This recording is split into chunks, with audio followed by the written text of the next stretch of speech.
Welcome to The Recovering Perfectionist, where you'll learn all the hacks you need to get started and finished on your business or project.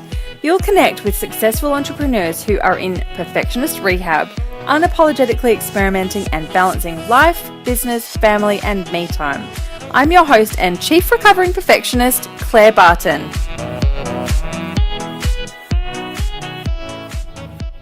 Hey everyone, Claire from The Recovering Perfectionist here. Today on the show, I have Mary Houston, who got up incredibly early to chat with me on the podcast. She lives in the UK and I'm obviously in Australia. So we had a chat about all things perfectionism and how it can actually stop so many things in your life. So Mary and I have very, very, very similar views on perfectionism, obviously. And it was really interesting getting her on the show and hearing a little bit about what she does and how she helps women overcome it. So I really hope you enjoy the episode, and I will look forward to hearing your replies. Okay. Hi everyone, it's Claire from The Recovering Perfectionist, and I'm here with Mary Houston, who is the creator of Mind Your Own Business, all the way from Oxford in the UK. So thanks for getting up so early in the morning to have a chat with me, Mary. Oh, so glad to be here with you, Claire. Thanks so much for inviting me. It's fine. The sun will come up soon. Eventually. Yeah. For everyone listening at home, I'm sitting in Brisbane, Australia, and we were just laughing about how I've got my air conditioner trying to cool the room down to 18 degrees, and Mary's got her heating on trying to warm it up to 20. So we are seriously on opposite ends of the globe, but we work in a lot of similar spaces, and we move in a lot of similar groups from what I can work out, and I've been following your journey for a little while. So Mary, I know you from one of the Facebook groups that we're both in, and one of my first memories of you was a beautiful post that you did sort of asking for some support, and there were some changes going on in your business and all of that sort of thing, and I really connected with that. It was really vulnerable and really beautiful and really honest and really connective, and the best thing about that was you got so many responses of people saying, oh my gosh, here you go, like this is, giving you support and giving you love. And it was kind of, I was just watching from the outside going, wow, it was just amazing to see all of these incredible people kind of coming out and you being incredibly brave and vulnerable for doing all of that sort of thing. So that was sort of one of my first interactions that I think I had with you. And since then I've followed you. I know. Well, no, it was good. It was excellent. It was really, really authentic. I know it's a totally overused word, but it was really real, and I really like it. So here we are today. So when I contacted you a few weeks ago to say, I can't remember what happened. We'd interacted, we'd done a few things online, and I was like, right, we have to talk. I need you on the podcast. And then we've decided to talk about the thing that you do, which is called Mind Your Own Business. So usually I don't talk about what we're going to talk about until you've articulated who you are and what you do, but it's kind of the same thing. So I'm going to hand over to you to tell us a bit more about you and your business and all the things, Mary Houston. Cool. Well, it's funny because that post, when I think back to that post, so many people still talk about it and reference it, or or search for it and read it. And I think that really was it was such a huge turning point in my online presence, because I was just hit with this overwhelming sense that so many women are afraid to speak their mind and are afraid to be vulnerable.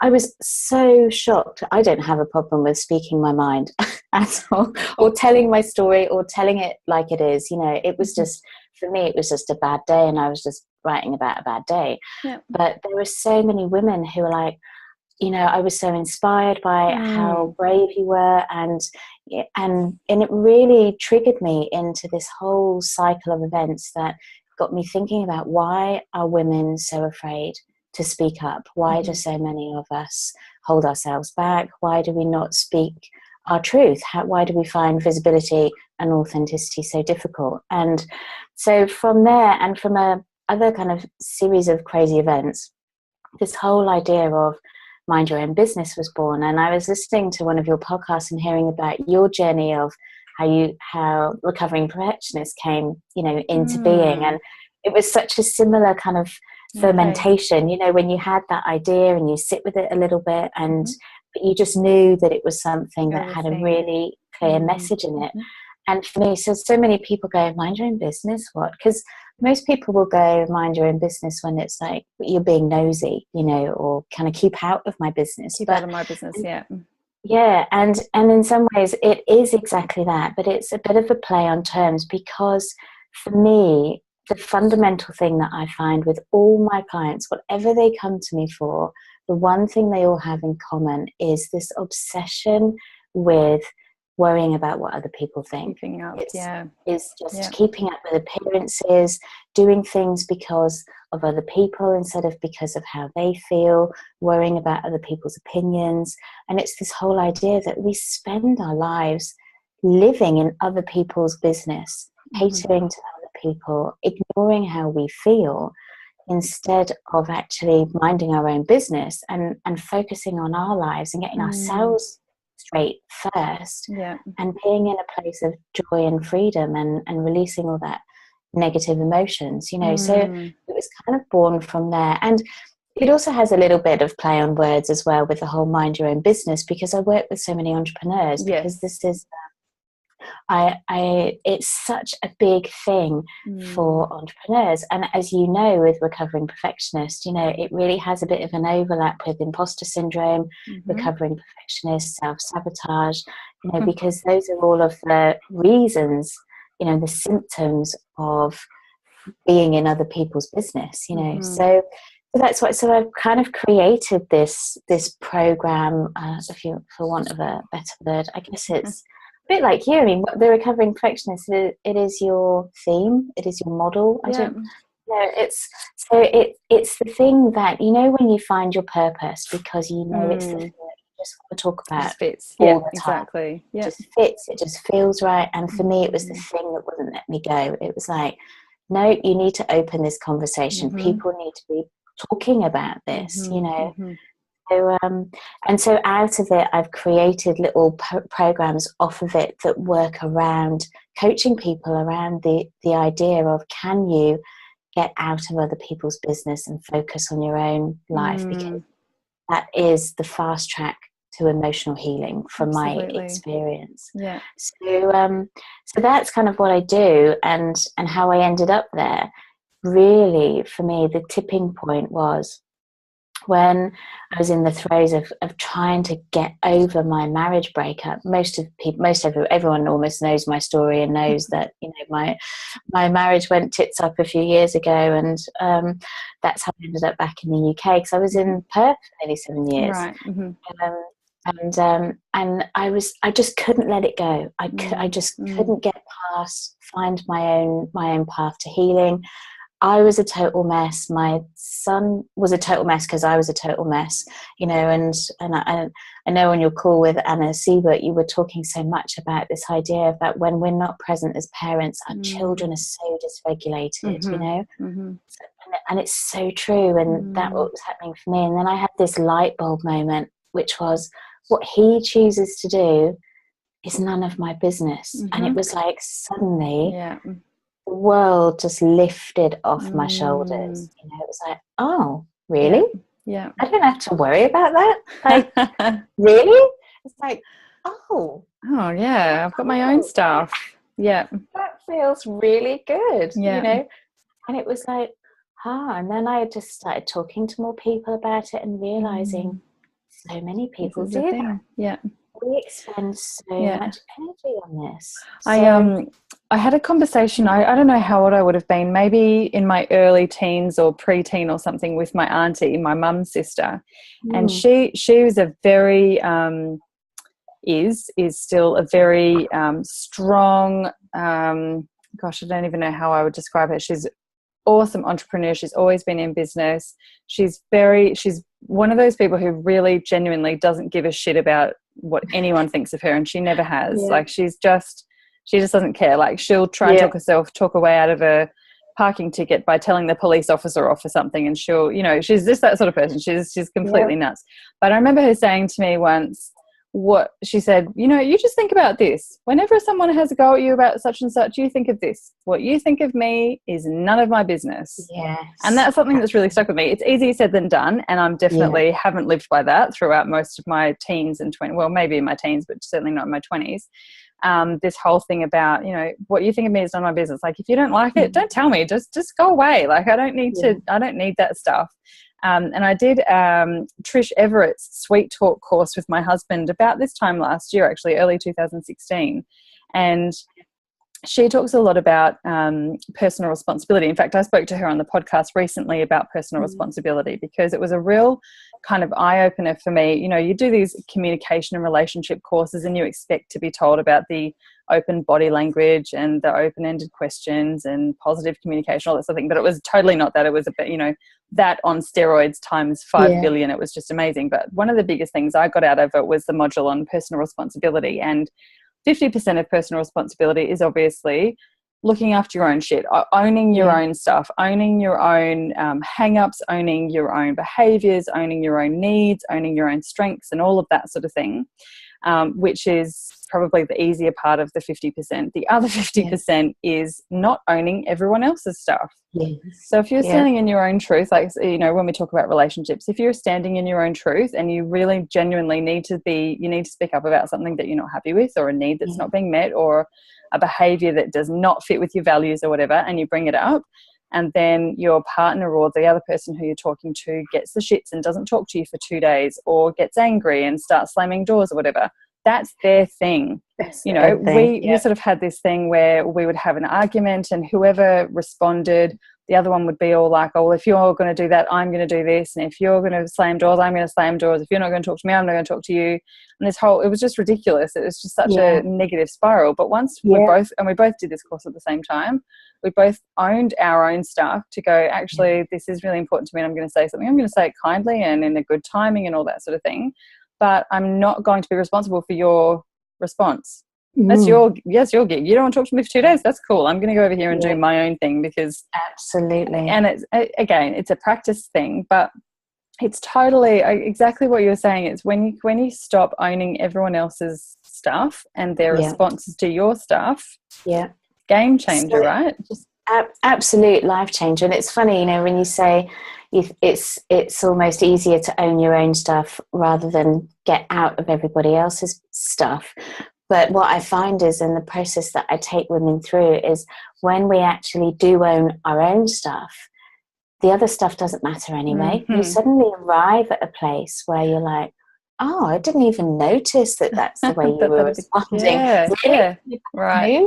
Oh, yeah, that's fine. You just do whatever you want to do. Because the hardest thing I've had for women anyway, the hardest thing for women is to actually just be themselves, and to actually be brave enough to own their own truth, because there are so many of us that aren't doing that. You know, we're not living our purpose, we're not owning our truth, and it comes back to this idea, you know, our conversation opener about coming to this place where we can be vulnerable, because there are so many people that are afraid to do that because of the fear of being judged, or what other people will think or say, or the knock-on effect, you know. So so once you arrive at that place, I've got a beautiful client at the moment, and she's really been working hard on this, on owning her stuff and owning her story, and she's going through a really difficult time in a relational point of view with the people around her,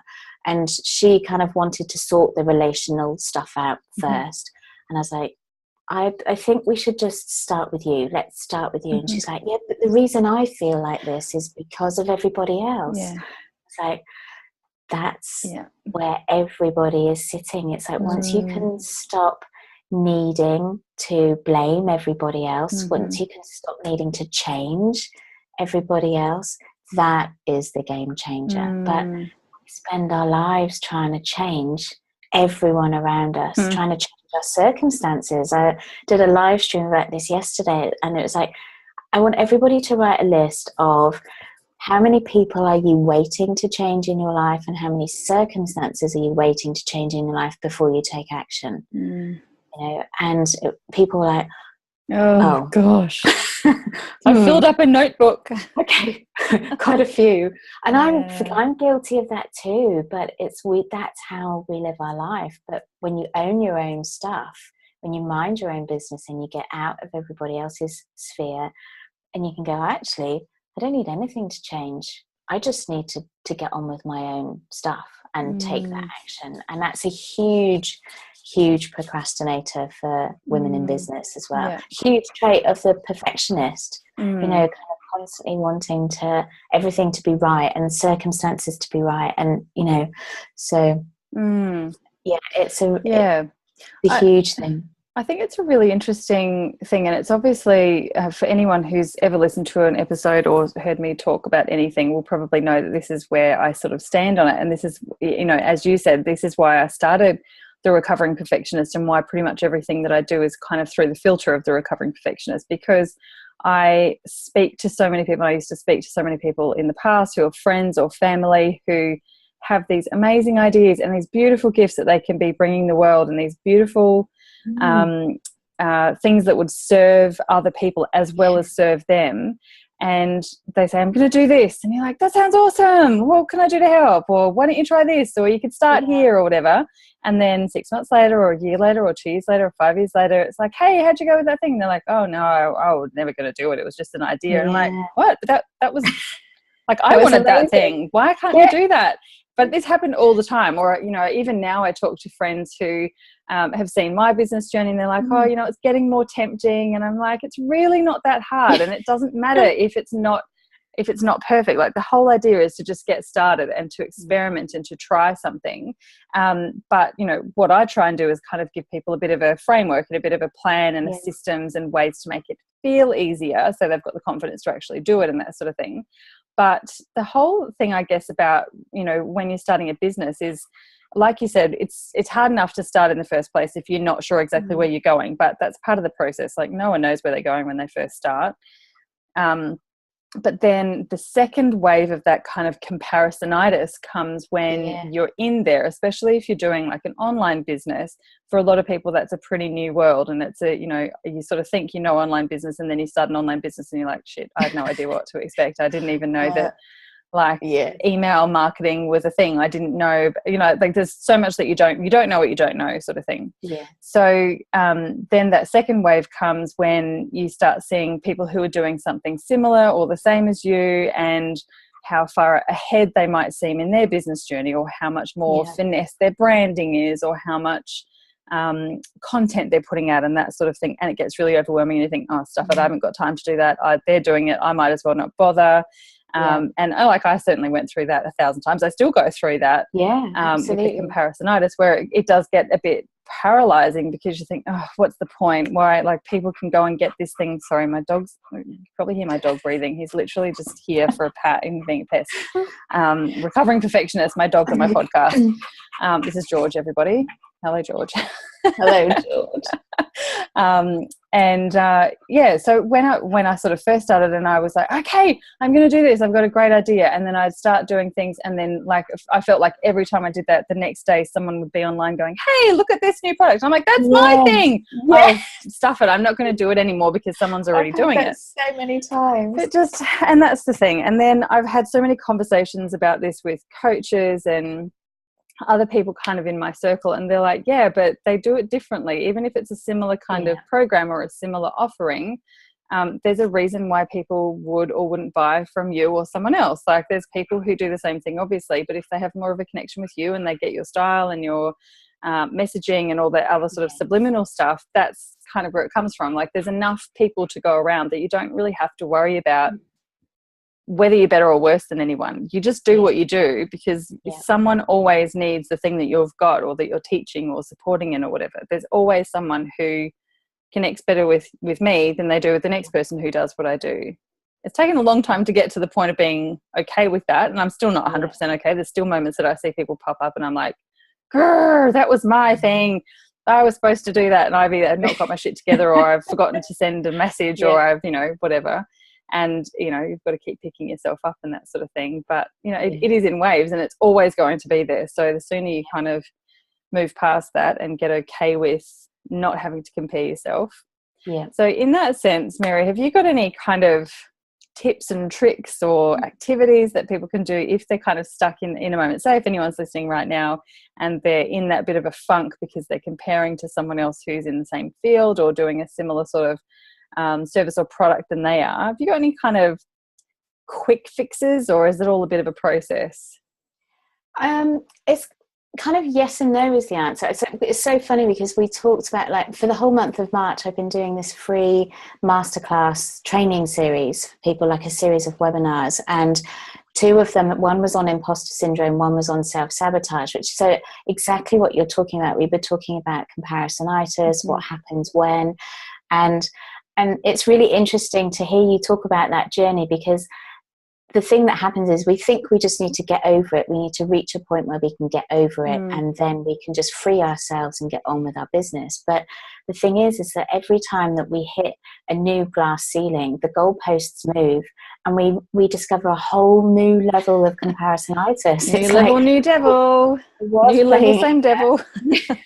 I was playing here and I was okay with that, but now I'm playing in this sandpit, and they have way more money than me, and they're using Ontraport and really big professional things like that, and and so you just kind of hit a whole new level, and it comes at you again. So so I say to people two things. Yes, I do have some really quick things that help you when you're in that space, but the best thing that you can do is, because underlying all of that, it comes back to what we were talking about at the start, is when you know your worth and you are absolutely 100% owning that, none of that stuff matters, and that is the big thing for women. Is so many women struggle with being okay with their worth. I've taken clients through coaching and they've cleared up all their shit in every corner of their life, but get them to still then look me in the eye and say, I'm worth it. And they start sweating, it's like, we really have, but when you can own that and be totally in that place, that is where that freedom from comparisonitis comes. That's, in my experience, that is the only permanent cure, is to just 100% know that you are divinely loved, you are divinely perfect, that you are your own essence of energy, and there is no one like you in the world. And that's the reason why you're here doing this, because somebody else can talk about the recovering perfectionist, but they won't have your story, they won't have your energy, they won't have your radiance, they won't have what you have, and it doesn't matter. And what you have, your energy is going to resonate with a whole different kind of people than somebody else's will, and I think we place so much on the doing and not enough on the being who we are, and that leads to that self-destructive cycle anyway. But so I love acronyms. That's when I was studying, as I'm a physiotherapist. My first job was a physiotherapist. So when I was studying, and I hate science, how I ended up as a medical professional, I have no idea. But when I was studying, I used to use acronyms a lot to try and remember stuff. I just couldn't remember things. So one of the things that we came up with in the masterclass, and women love these. So, the first one was bold steps for action. So bold standing for be brave, be open, love yourself, and do something daring. And those 4 steps alone, whenever you get into that sense of, I'm an imposter, I'm a fraud, somebody is better than me, you get into that cycle of negative thinking, to just stop and think, right, be brave. Of course I'm brave. I know I can do this. Reach out, call a girlfriend, ask for some moral support, get somebody to lift you up and help you be brave. Be open, share. Not only, so many people think openness comes because we have to be more open, but actually women have a real issue with receiving. Yes. So it's actually being open to receive. So receive that support back, receive those compliments back, let people lift you up and help you. This isn't a one-man band. So many of us on our entrepreneurial journey think that as a solopreneur, you have to do it solo. That's, you have to do everything by yourself, and it's just impossible. So love yourself. You cannot get rid of this cycle unless you love yourself, because you will just keep attacking yourself the whole time and comparing, shaming and comparing yourself to other people. Do something daring. Take an action step, take a baby action step, whether it's do that post on Facebook like I did, 9 months ago, which was, this is where I'm at, and I'm just being brave and daring enough and open enough to just say, here I am. Or whether it's to make a video but not post it yet, but just to do something daring. So the first one is my bold action steps, and then the other one is my bare action steps, which is more when you really get into that cycle of complete shutdown, complete freeze. So breathe. First one, breathe, breathe, align yourself to your center, align your energy, get some body treatment, do a meditation, get out of your head, get into your body and align yourself where you are. Allow that aligning to actually reveal your true self, your true nature. Connect with who you are and connect with that inner voice and that inner wisdom, and then embody that. So embody that whisper that you're hearing. And then when you go through that stage, it's such a grounding process, and almost getting into that bareness of who you are, taking steps then takes you into that, okay, now that I have done that, I've breathed, I've aligned, I've revealed, I've embodied, I'm here. Oh, now I can take that bold action step. Just take it back. So those are like really quick, simple steps that you can take when you get into this cycle. Love it. Amazing. I will definitely put links in the show notes, because I would love to read some more about that and to have a bit of a reminder about bare and bold. I absolutely love that. Yeah, no, I've got little pictures which I can send you. Oh, yeah, good. People were like, oh, can I have that for like my phone or something? That's what I was thinking. It'd be a nice screensaver or something. Yeah. Just as a little reminder. Yeah, that's the thing. It's there. So really interesting. Quick total anecdote around what you were just saying around bare. I noticed you mentioned when you're aligning that you might do some body work, or you might, sort of tap into your physicalness. In a past life, I was also a remedial massage therapist and a baby massage instructor, amongst other things. But I loved giving massage, and I also still to this day obviously love getting massage. And I always find when I'm in having a massage, like that's obviously a really vulnerable place to be in. And I know as a massage therapist, when people are, almost naked, face down with their face in a little hole, it's a very vulnerable place to be. And with vulnerability comes extreme emotion, because I guess you're so open to everything, and it can be a little bit overwhelming. Like I've had so many people who've just burst into tears and cried for the entire massage, or cried at the end, or want to give me a hug at the end, or like it's a really emotional kind of process to go through. And I know when I'm getting a massage, I do feel exactly what you've just said. Like you get into your breathing because you're either in pain or you're just so relaxed, but you're also aligned because you're like, you can feel every part of your body when someone's, massaging it. And what was R?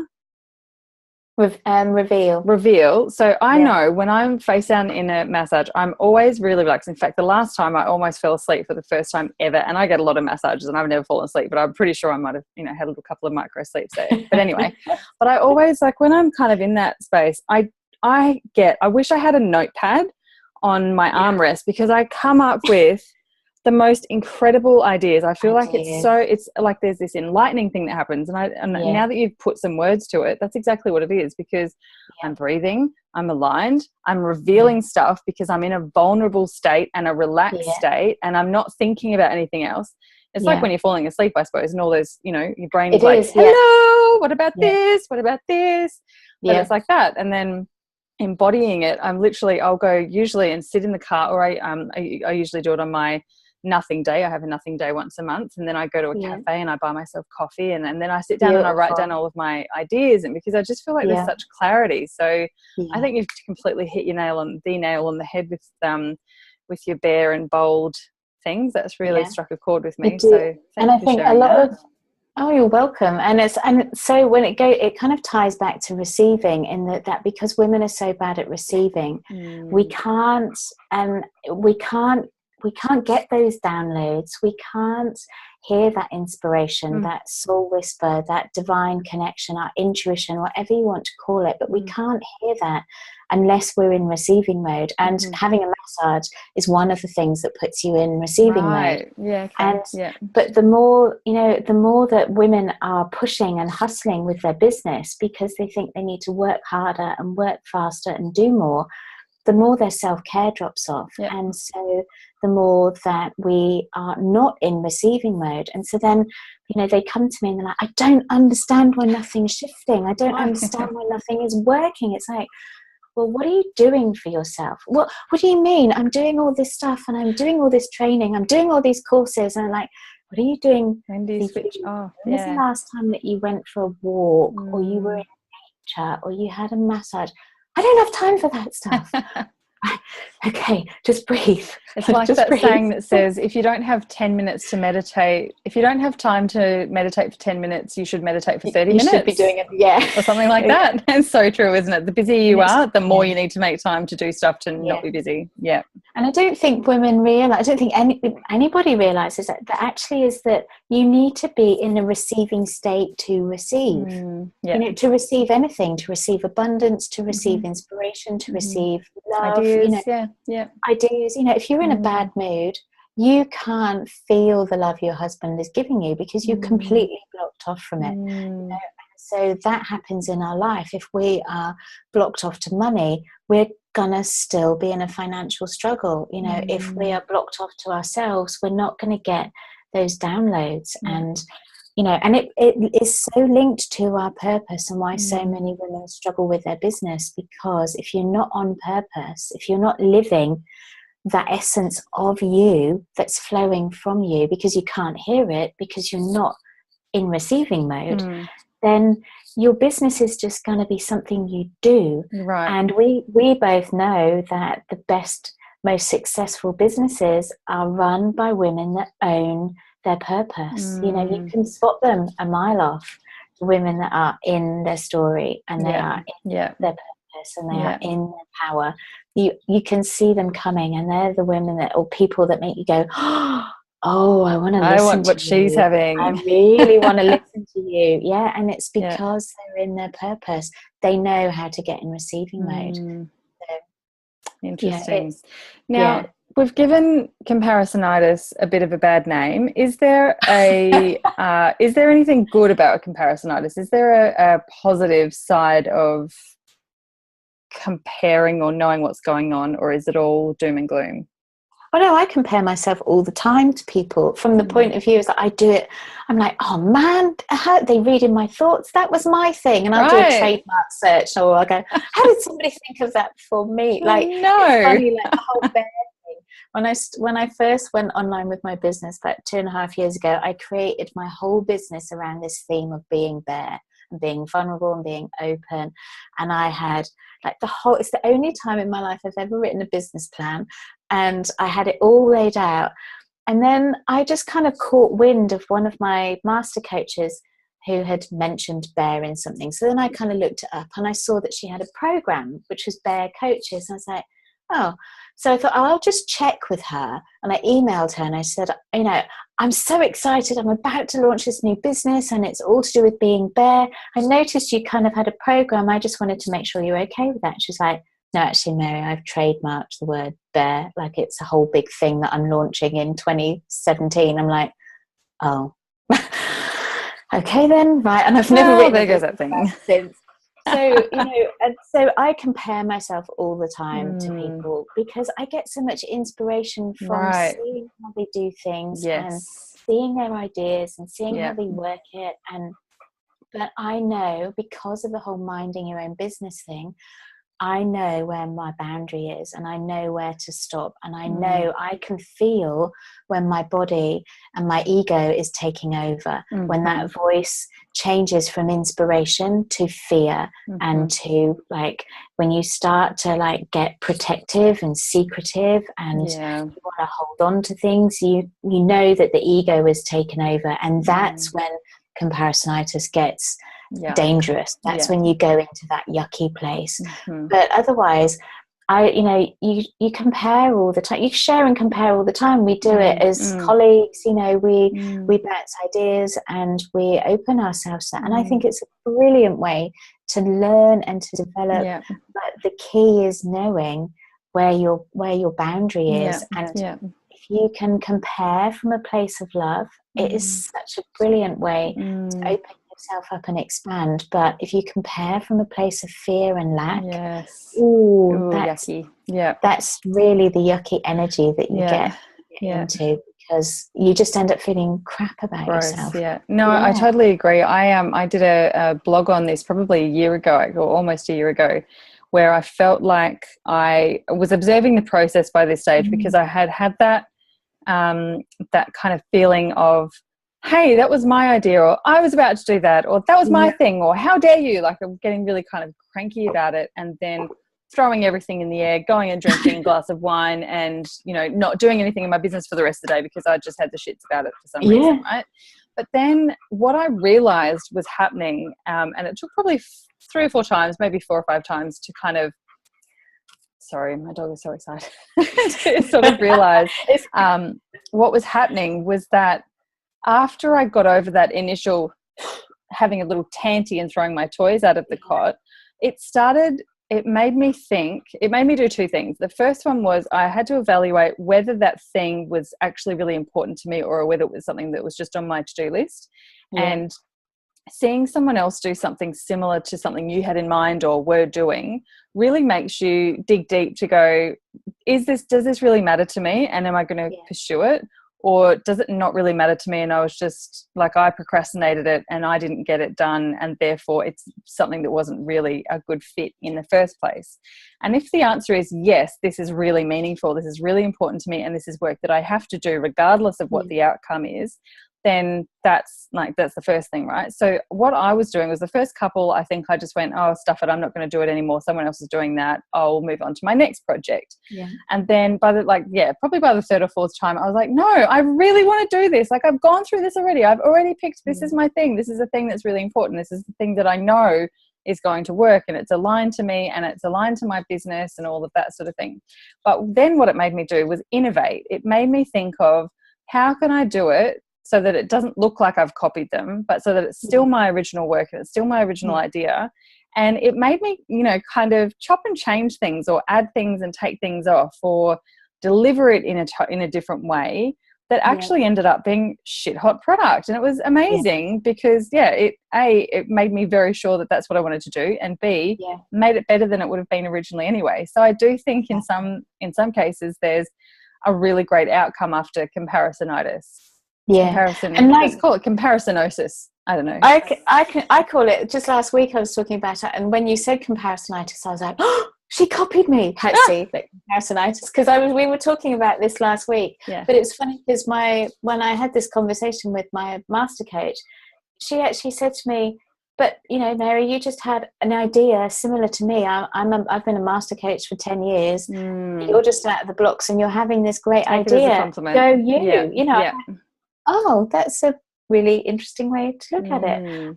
But that's one of the reasons why I love Wayne Dyer's work so much, because he is the absolute master of doing that. If you listen to his talks, all he does is talk about other people. He's constantly taking stuff that he has read and he just repackages it in a way that he knows his audience are listening to him for. And he openly talked about this. He was just like, what I'm doing is constantly a stream of just other people's work. I'm just recycling it, and I'm reteaching it, because that person may not have heard it from that particular teacher. They needed it to come from me in my voice, in my language, in my body, in my tones, so that I could hear it. And I was like, oh man, so that's true. Brilliant. Because I think so many times we can go on a course, or we'll go to a webinar, and we hear something brilliant that you really want to take to your tribe, but then everybody gets all protective about it and takes ownership on it. And I also remember, you may well know of her for being a body worker, because she's an American lady, of Annette Noontil, and she wrote the book The Body is the Barometer of the Soul, which is all about how our body symptoms reflect what our emotional and energetic symptom is. And I always remember reading her say about her books are so inexpensive, she never copyrighted or trademarked anything, and she always said information is for sharing. Like nobody owns anything, you know. It is just because it's only when you come from a place of lack that you worry that something can be taken away from you. It's only when we're worried about losing something that more stuff isn't going to come that we need to hold on to stuff. But if I was talking to somebody the other day, and she does these amazing paintings, and she's got so many of them, like nearly hundreds of them. She's just started shredding them or giving them away, and they're amazing. And somebody said to her, how can you do that? How can you throw your work away? And she's like, but I'm an infinite source of these paintings.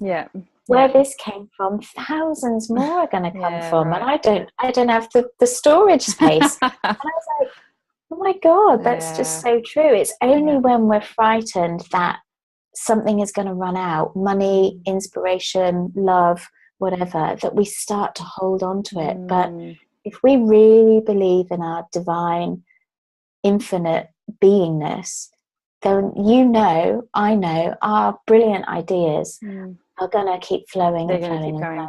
That's it. And the only way to really make space for those is to let the current ones go and keep cycling through. Living.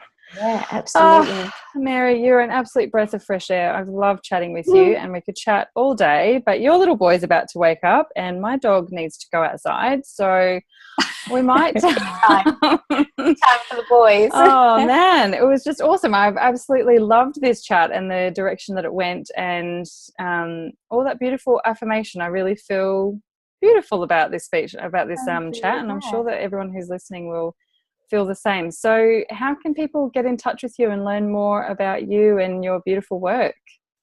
Well, you can follow me on Facebook. I've just started a new Facebook group, which is called Women of Influence, which is for women who absolutely want to stop being controlled by other people's thinking and thoughts and step into their own power and start to be the change and do what they want to do. So you can come and join us there. You can come and find me on my website, or come and join one of my programs. Yay! Awesome. Brilliant. We'll have it all in the show notes as well, obviously. And I can't wait to see what else you do and all of the beautiful things that you're going to bring into the world in the future. So thank you again. Thank you so much. It's been great talking to you. I think we covered everything from dogs to, how do we heal, how do we heal the world? Beautiful. So, look forward to hearing more soon. Yeah, I look forward to talking to you again sometime. Cheers, Mary. Thank you. So much. See ya. Bye. Bye. And that is absolutely it, my lovely. So I hope you've really enjoyed the episode. It was great fun recording that one, as it is with all of them. If you'd like to connect, I'd love to stay in touch with you. I have a beautiful Facebook group community at bit.ly/The Recovering Perfectionist Crew with all capital TRP and C.